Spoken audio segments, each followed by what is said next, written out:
बहुत पहले की बात है। रामपुर नाम का एक गांव था, लेकिन उस गांव के लोग बहुत ही कंजूस थे। कोई गरीब उस गांव में आता था तो वह अगर किसी से भी मदद मांगता या खाने को मांगता तो कोई उसे नहीं देता था। उसी गांव में एक गरीब परिवार रहता था। उस परिवार में एक माँ अपनी एक बेटी के साथ रहती थी। उसके पति एक एक्सीडेंट में मारे गए थे, तो वो माँ लोगों के घरों में जाकर झाड़ू पोछा करती और इसी तरह वो अपने और अपने बेटी का पेट पालती। रिया, तुम घर में रहना, मैं आ जाऊंगी शाम तक, तुम अपना ख्याल रखना। ठीक है माँ, मैं अपना ख्याल रखूंगी। फिर रमा सेठ के घर काम करने चली जाती है। रमा घर का काम कर रही थी, तभी वो देखती है कि जमीन पर कुछ रुपए पड़े हैं। अरे, लगता है मालिक के जेब से पैसे गलती से गिर गए होंगे, मैं इसे ले जाकर दे देती हूँ। वो पैसे उठाकर जाने लगती है। मालकिन जी, कुछ पैसे नीचे गिरे हुए थे तो मैंने सोचा मालिक का होगा, तो मैं मालिक को देने जा रही थी। तुम झूठ बोल रही हो, पैसे लेकर भाग रही थी। तभी वहाँ सेठ जी आ जाते हैं। कमरा, तुम रिया पर क्यों गुस्सा कर रही हो? क्या हुआ, क्या किया इसने? ए जी, देखिए ना, ये पैसे लेकर भाग रही थी। नहीं साहब जी, मैं ऐसे सोच भी नहीं सकती, ये तो गिरा हुआ था तो मैं आपको देने जा रही थी। मैं तुम जैसे लोगों को अच्छी तरह से जानता हूँ। तुम लोग बड़े बड़े घरों में काम करने के बहाने जाते हो और घरों में चोरी करते हो। अभी पुलिस को बुलाता हूँ। नहीं साहब जी, मत बुलाइए पुलिस को। मेरी एक बेटी है, मेरे अलावा उसको ध्यान रखने वाला कोई नहीं है। मुझे माफ़ कर दीजिए सेठ जी, पुलिस को मत बुलाइएगा। मैं यहाँ से चली जाऊँगी। फिर वह लोग रमा को धक्के मारकर घर से निकाल देते हैं। फिर रमा घर आती है और रोने लगती है। तब रिया बोली, क्या हुआ माँ आपको? आप रो क्यों रही हो? क्या हुआ आपको? कुछ नहीं बेटा, जिस घर में मैं काम कर रही थी वहाँ के लोगों ने मुझे काम से निकाल दिया। कोई बात नहीं माँ, आपको दूसरा काम मिल जाएगा। फिर यह बात पूरे गांव में फैल गई कि रमा सेठ के घर में चोरी करती पकड़ी गई। अगली सुबह रमा काम ढूंढने जाती है। साहब जी, आपके घर में कोई काम होगा? मैं सब काम कर लूँगी। नहीं नहीं, मैं एक चोरनी को काम नहीं दे सकता, जाओ जाओ यहाँ से। फिर रमा हर घर काम मांगने जाती है, पर उसे कोई काम नहीं देता। रमा को काम ढूंढते ढूंढते रात हो गई तो वो रात में घर आती है। माँ, आपको कोई काम मिला? नहीं बेटा, मुझे कोई काम नहीं देता, सब मुझे चोरनी समझते हैं। कोई बात नहीं माँ, आप खाना खा लो। तुमने खाना खाया? आप खाइए, आपने सुबह भी नाश्ता नहीं किया था। अरे रिया, मैं काम ढूंढ रही थी तो मैंने घर में खाना खा लिया था, तुम खाओ। ठीक है माँ, मैं तब खाना खा लेती हूँ। फिर रिया खाना खा लेती है। फिर दोनों सो जाते हैं। रमा बेचारी भूखे पेट ही सो जाती है। अगले दिन, माँ मुझे भूख लगी है, मैंने रात में भी एक ही रोटी खाया था। रुको बेटा, मैं कुछ खाना लेकर आती हूँ तुम्हारे लिए। वह सबके घर खाना मांगती है पर कोई खाना नहीं देता, तो वह निराश होकर घर लौट रही थी। उसने एक लेडी को देखा जो एक पेड़ के नीचे आराम कर रही थी। उसने सोचा, यह तो अमीर घर की लगती है, इसके पर्स में ज़रूर कुछ पैसे होंगे जिससे मैं अपनी बेटी का पेट भर सकती हूँ। तब रमा उसके पास जाती है और पर्स लेकर भागने लगती है। चोर चोर चोर, मेरा पर्स लेकर भाग रही है चोरनी। तो कुछ लोग उसे आगे से पकड़ लेते हैं। कहाँ जा रही हो चोरी करके? पहले तो सेठ के घर से चोरी की, अब इस औरत की।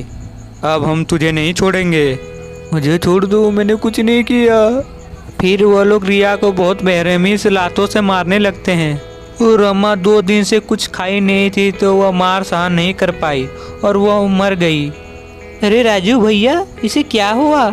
ये मर तो नहीं गई? रुको मैं देखता हूँ। अरे ये तो मर गई। हाय, हमसे ये क्या हो गया? फिर वह लोग रमा को जंगल में जाकर दफना देते हैं। और इधर रमा घर नहीं आती है तो रिया रोने लगती है और रोते रोते ही वह सो जाती है। फिर वो अगली सुबह वो अपने माँ को ढूंढने जाती है। चाची, क्या तुमने मेरी माँ को देखा है? कल से वो घर नहीं आई।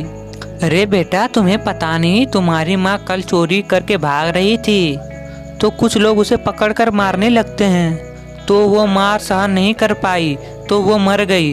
तो कुछ लोगों ने उसे पास के जंगल में जाकर दफना दिया। यह सुनकर रिया रोने लगती है वह रोते रोते बेहोश हो जाती है। कुछ देर बाद होश आता है तो वह भूख लगने के कारण वो लोगों के घर खाना मांगने जाती है। कुछ खाना होगा, मैंने सुबह से कुछ नहीं खाया।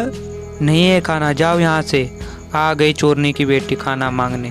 वह सभी के घर खाना मांगने जाती है पर उसे खाना कोई नहीं देता। तो वह रोते रोते जंगल की तरफ जाने लगती है और वो अपने माँ के कब्र के पास चली जाती है और रोने लगती है। माँ, मुझे जोरों से भूख लगी है, मैंने सुबह से कुछ नहीं खाया, तुम मुझे छोड़कर कहाँ चली गई? यह गांव वाले बहुत खराब है, मुझे कुछ नहीं दिया खाने को। तभी वहाँ चारों तरफ धुआं धुआं होने लगता है। रिया, रो मत रिया। रिया चुड़ैल को देखकर बहुत डर जाती है। कौन हो तुम? मैंने कुछ नहीं किया, मुझे छोड़ दो। अरे रिया बेटी, मैं तुम्हारी माँ हूँ, तुम्हें भूख लगी है, मैं तुम्हें खाना खाने देती हूँ। फिर वह चुड़ैल जादू करती है और वहाँ बहुत तरह का खाना आ जाता है। फिर रिया खाना खाने लगती है। अरे रिया बेटा, अब तुम ना यहीं रहना मेरे साथ। फिर वहाँ एक झोपड़ी आ जाती है। चुड़ैल और रिया वहीं झोपड़ी में रहने लगते हैं। अब मैं उन गांव वालों को नहीं छोड़ूंगी, मैं उन सब गांव वालों को मार डालूंगी। फिर उसी रात चुड़ैल उस गांव में जाती है और एक व्यक्ति को मार डालती है। तो सभी गांव वाले यह देखकर अपने अपने घर चले जाते हैं। मैं अब किसी को नहीं छोड़ूंगी, सबको मार डालूंगी। यह कहकर वह चुड़ैल वहां से चली जाती है। फिर अगली रात चुड़ैल उसी गांव में आती है तो गांव में उसे कोई नहीं नजर आता, सभी अपने अपने घर में छिपे थे। तो चुड़ैल एक घर के पास जाती है। खोलो दरवाज़ा, नहीं तो मैं अगर तुम्हारा दरवाज़ा तोड़कर अंदर आई तो तुम्हारे बच्चों को भी मैं मार डालूंगी। अरे मीना, अगर मैं नहीं जाऊंगा तो वो मेरे बच्चों को नहीं छोड़ेगा।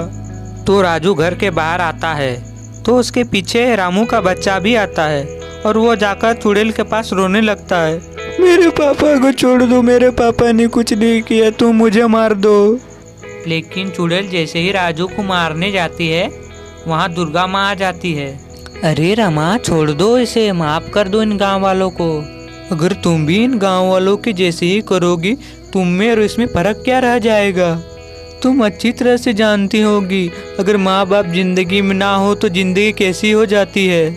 आप ठीक बोल रहे हैं, मैं बदले में इतनी अंधी हो गई थी, मुझे कुछ रास्ता सुझा ही नहीं। अरे चुड़ैल जी, मुझे माफ़ कर दीजिए, अब हम रिया का ख्याल रखेंगे, रिया को कभी कोई कष्ट नहीं पहुंचाएंगे, उसे हम अपनी बेटी की तरह पालेंगे, हमें माफ़ कर दीजिए। फिर वहाँ से दुर्गा माँ गायब हो जाती है। फिर रिया वहाँ आती है। अरे रिया बेटी, आज से तुम यहीं रहना, जब भी तुम मुझे याद करोगी मैं आ जाया करूँगी। फिर रिया उन लोगों से रहने लगती है। रामू और कमला भी रिया से बहुत प्यार करते हैं और उसे अपनी बेटी की तरह मानने लगते हैं। इसी तरह सब खुशी खुशी रहने लगते हैं। तो दोस्तों, इस कहानी से हमें यह सीख मिलती है कि माँ बाप जिंदगी में ना होने से ना ही हमें कोई खाना देगा, ना ही हमसे कोई पूछेगा खाना खाया या नहीं, ना ही हमसे कोई प्यार करेगा। अगर तुम्हें माँ बाप की कीमत जाननी हो तो उनसे पूछना जिनके माँ बाप नहीं होते हैं, वह बताएंगे अगर माँ बाप ज़िंदगी में नहीं होने से ज़िंदगी कैसी चलती है। तो दोस्तों, अगर ये वीडियो आपको अच्छी लगी तो वीडियो को लाइक कर दें। अगर आपको इस वीडियो से कुछ भी सीखने को मिला है तो हमारे चैनल को भी सब्सक्राइब कर दें। धन्यवाद।